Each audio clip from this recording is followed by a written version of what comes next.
Welcome back sa aking channel. Liza Soberano nag-I love you too kay Enrique Hill matapos mag-I love you ni Ken sa kanya. Liz Ken fans kinilig, panuurin at pakinggan ang buong detalye.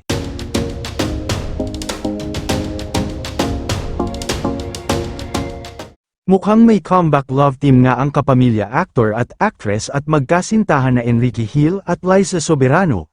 Ito'y matapos ang sweet comment ni Ken sa dalaga kung saan nag-I love you ito sa TikTok video ng kanyang girlfriend.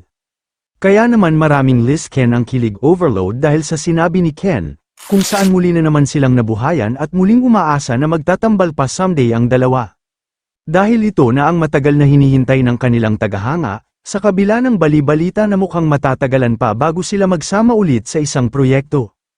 Ito'y ayon na rin kay Liza dahil sa pagiging busy niya sa kanyang career sa ibang bansa, at hindi nawawala ng pag-asa na isang araw ay magtatagumpay din sa Hollywood. Subalit, inamin ni Liza na bukas siyang gumawa ulit ng proyekto kasama ang boyfriend na si Ken, sa Kapamilya Network kung saan nagsimula ang kanyang showbiz career. At ayon pa nga sa ABS-CBN ay handa nilang i-welcome ulit ang dalaga kung nanaisin nitong bumalik. Samantala, agad naman tumugon ng I love you too si Liza sa kay Ken, na labis naman ikinatuwa ng mga Liz Ken fans, na pagpapatunay lang daw talaga na going strong pa rin ang dalawa.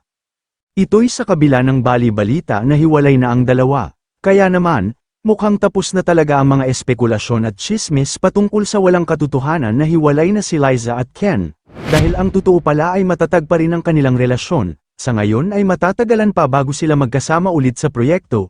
Pero ipinangako naman ni Ken at Liza na muli silang babalik upang gumawa ng proyekto, para na rin mapasaya ang kanilang fans.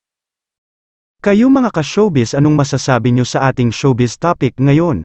Kung may opinion kayo ay magkomento lang kayo sa aking comment section.